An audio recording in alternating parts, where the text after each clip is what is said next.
Este en realidad es un documento base para la discusión y la idea es que a través de los 20 foros que vamos a tener, foros participativos, se puedan priorizar las acciones e incluso surjan otras acciones u otras estrategias que aquí no están planteadas. En total, como decía, son 4 ejes, son 19 estrategias y 92 acciones que contempla el plan y que surge, por un lado, de todo el análisis del marco conceptual, de lo que es la experiencia internacional, del análisis de la situación a la luz de todos los 20 estudios que se revisaron para hacer este plan, como también de los talleres participativos. Como se mencionó, tuvimos en total 14 talleres participativos y veo acá muchos presentes, a muchos de los que participaron de estos talleres y espero que estas acciones reflejen las iniciativas que ustedes mismos propusieron. Los 4 ejes son, por un lado, el tema de prevención, potenciar la capacidad preventiva del Estado frente a los actos de corrupción. El segundo gran eje es toda la gestión del riesgo. Tercero, la capacidad de investigación y sanción del Estado, o sea, el tema sancionatorio. Y por último, un tema muy importante de carácter más operativo, pero fundamental, que es la gestión comunicacional y todo el registro documental. Entonces, no voy a presentar las 92 acciones porque nos llevaría mucho tiempo, sino voy a solamente señalar cuáles son las principales estrategias y algunas acciones que pueden ser significativas. Entonces, en el primer eje, que es el eje de prevención, de capacidad preventiva, en total tenemos 6 estrategias. Así que voy rápidamente señalando. La primera estrategia es fortalecer las políticas de acceso a la información pública, de transparencia activa y de rendición de cuentas. Y ahí hay varias iniciativas que se han venido impulsando. Este, no voy a señalar cada una, pero sí surgió acá en los talleres, en el tema de rendición de cuentas, algo muy interesante que muchas veces se tienen que presentar, o sea, los organismos, por ejemplo, los gobiernos locales, muchas veces tienen que presentar rendición de cuentas a la Contraloría, al Ministerio de Hacienda, etcétera.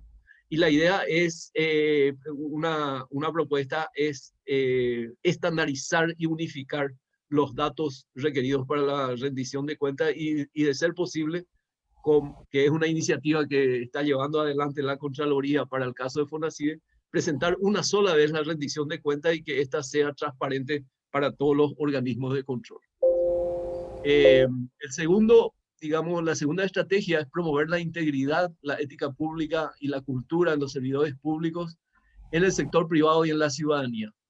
Y acá tenemos varias acciones, pero una muy importante es, ahora se está llevando adelante el Plan Nacional de Transformación Educativa. Considera 3 ejes. Nosotros queremos agregar otro eje transversal que tiene que ver justamente con los principios éticos y la cultura de valores de integridad que se ha incluido dentro del plan de transformación educativa y así también en los diversos, las diversas instituciones del Estado, incluyendo de institutos privados y del Estado, incluyendo los institutos técnicos y en educación superior. Eh, otro, otro, Otra estrategia dentro de este primer eje es fortalecer los órganos de promoción de la integridad, la transparencia y la anticorrupción. Y en ese sentido se está ya trabajando en una nueva carta orgánica para la CENAC, que incluye a las unidades de transparencia y anticorrupción de todos los organismos, con vista al fortalecimiento de lo que sería su autonomía y eficacia, ¿verdad? Y sobre todo también el tema de la sostenibilidad, de modo que no se interrumpa, que es uno de los temas que señaló Mercedes con los cambios de gobierno. Otra estrategia es perfeccionar el sistema que regula el financiamiento de los partidos y movimientos políticos y las campañas electorales. Este es muy importante, ya existe un marco normativo, la idea es perfeccionar ese marco normativo y establecer un mecanismo interinstitucional que articule y que pueda hacer un control cruzado a ese financiamiento con soporte tecnológico. Una quinta estrategia dentro del primer eje es desarrollar e implementar la gestión de intereses y los conflictos de intereses y todo lo que hace al cabildeo. ¿Sí? Y en ese sentido, dentro de todo esto es interesante una acción que tiene que ver con el nepotismo. Si bien ya existe la normativa en la práctica, no se aplica, no hay un régimen sancionatorio, ¿verdad? Y la idea es avanzar hacia la efectiva implementación y sanción del nepotismo. Lo mismo el tema de cabildeo, o sea, necesitamos establecer las normativas que regulen las actividades de cabildeo y los mecanismos de su implementación. En esos estudios que menciona Mercedes, que están en el documento, justamente Paraguay, en este tipo de cosas tiene una calificación sumamente baja. Entonces, esto es algo que que debería ser prioritario. Y otra cuestión, así para señalar algunas de las acciones, nos parece muy importante fortalecer la capacidad de la Contraloría para realizar el análisis de correspondencia de las declaraciones juradas, porque es muy importante desde el punto de vista de los datos que pueden aportar y que pueden ser utilizados por los otros organismos de control. La sexta, digamos, estrategia dentro de este primer eje es promover los mecanismos efectivos de participación del sector privado, de la ciudadanía, de la prensa, las redes sociales, que hoy en día está considerado como un componente muy importante en la lucha contra la corrupción. Mercedes mencionó el tema de de la ley de participación ciudadana que está en el Congreso del 2013, que no ha avanzado. Entonces, esa es una de las acciones que se propone eh, dentro de, este, de este eje. También queremos ver la forma, y este es un punto que vamos a estar discutiendo en los foros, cómo incorporar al sector privado, en general a la sociedad civil, etcétera, en, en la coordinación del Plan Nacional de Integridad, Transparencia y Anticorrupción. Y una forma sería a través de este punto que se plantea de crear en el ENIT una mesa técnica en el cual participe sectores, digamos, representativos de la sociedad civil para coordinar todo este esfuerzo de la implementación y ejecución del Plan Nacional de Anticorrupción. Bueno, eso era el primer eje. El segundo eje tiene que ver con la gestión del riesgo. ¿Sí? Acá se plantea, este es el eje que tiene el mayor número de estrategias, tiene 7 estrategias. Entonces, vamos, un segundo, ahí vamos. Vamos viendo las principales. Promover un tema central es el tema lo que sería el sector el sector público, digamos, la carrera civil, y en ese sentido promover un sector público profesional basado en la meritocracia. No solo para la carrera civil, sino como explicaba Mercedes, hay otra serie de carreras que también deberían ser afectadas. Y en este punto es fundamental la propuesta que ha desarrollado el ministerio, que ha presentado ya el Ministerio de Hacienda para un anteproyecto de la Ley de Función Pública, que ya está en el Parlamento. Consideramos esta una cuestión fundamental dentro del plan. Incluir en los procesos de gestión de recursos humanos de las instituciones públicas todos los subprocesos de inducción, evaluación de desempeño, etcétera, con un enfoque de integridad. Y por otro lado, desde el punto de vista, porque la ley puede llevar su tiempo, consideramos algo inmediato que debería ajustarse, es en el caso de la ley de la función pública, limitar las excepciones al acceso a la función pública, porque tenemos evidencia que hoy en día no se está cumpliendo a cabalidad los concursos públicos de oposición por las excepciones. Bueno, en segundo lugar, garantizar la integridad en las compras y contrataciones. Acá hay unas 12 medidas que está considerando la DNCP, acá están algunas de las acciones, y que han sido resultado de una consulta con los diversos actores que participan en las compras públicas. Reducir los índices de evasión impositiva. En este tema está el tema de la prejudicialidad administrativa, que hoy en la práctica es prácticamente imposible que alguien sea sancionado penalmente por delitos de evasión de impuestos, es algo que hay que revisar. Y por otro lado, el tema de generar conciencia, generar cultura para evitar las infracciones en una serie de profesionales que muchas veces cometen eh, eh, acciones ilícitas, digamos, al falsear los balances y los estados financieros, etcétera. Entonces es un frente que tenemos que atacar con los profesionales justamente para transparentar la rendición de cuentas a las empresas para el pago de los impuestos. La siguiente estrategia es mantener bajo control las operaciones de prevención y lavado de dinero. O sea, hubo un gran avance en esto con el cumplimiento de las exigencias de Gafilat.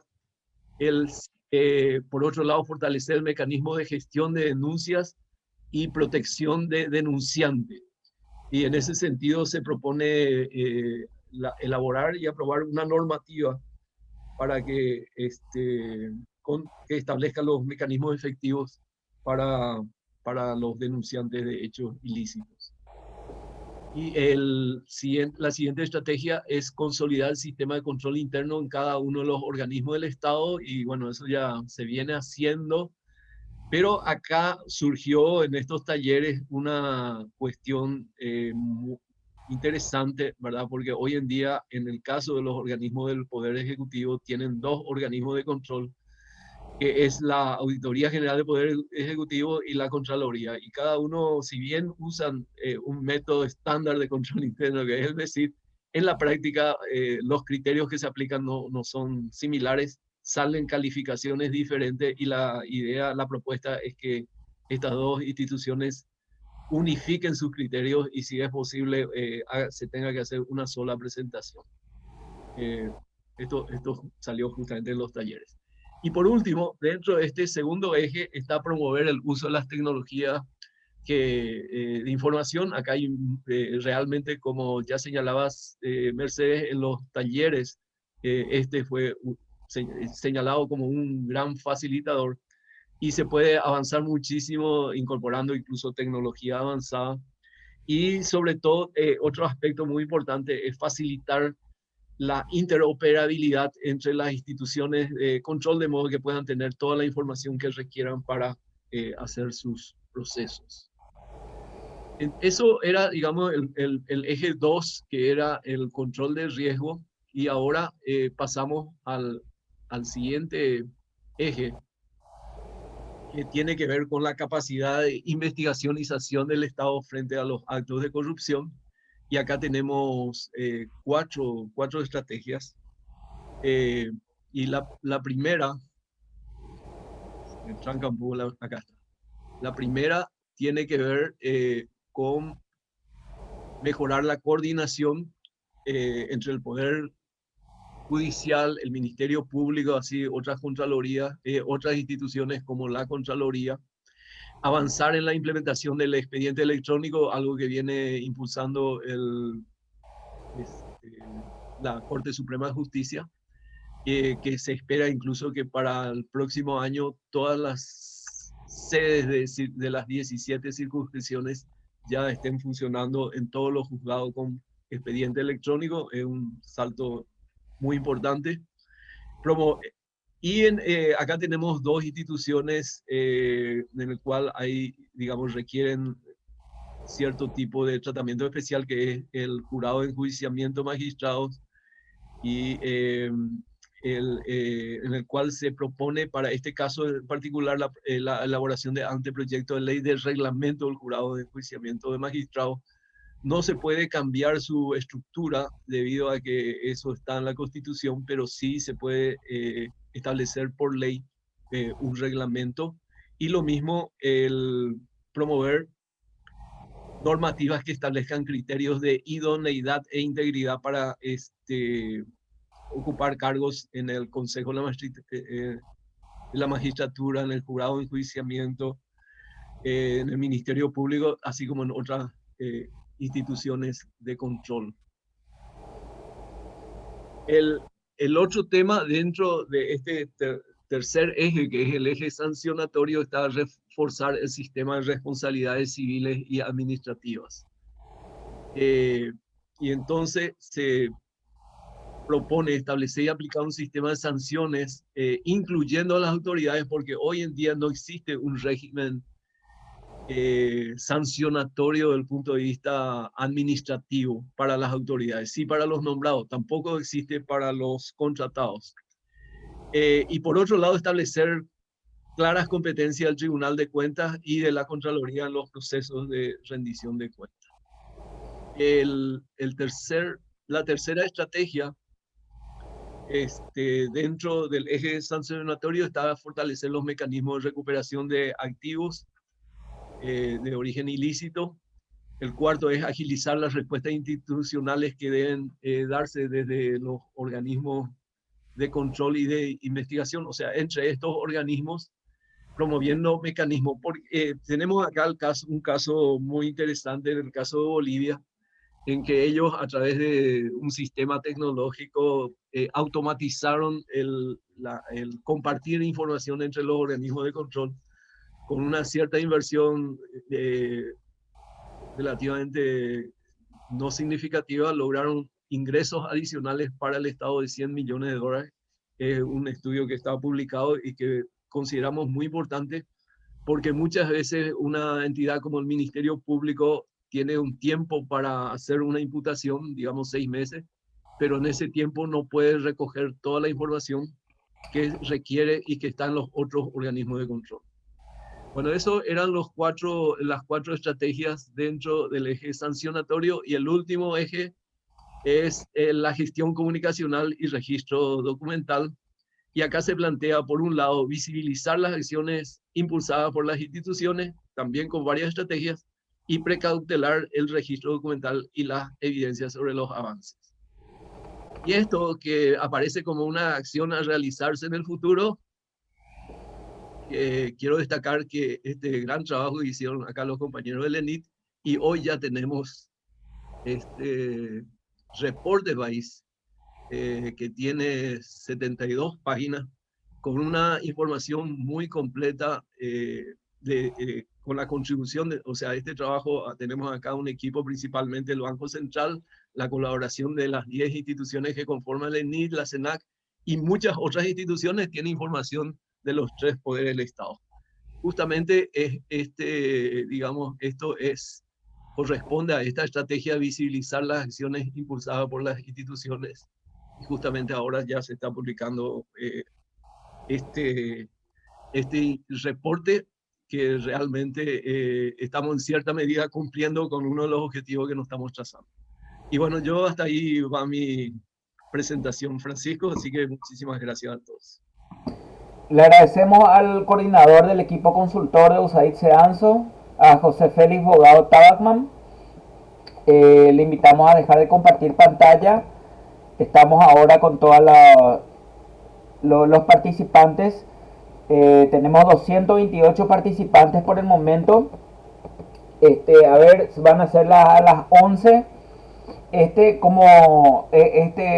lanzamiento del documento base del Plan Nacional de Integridad es el inicio de una serie de consultas ciudadanas.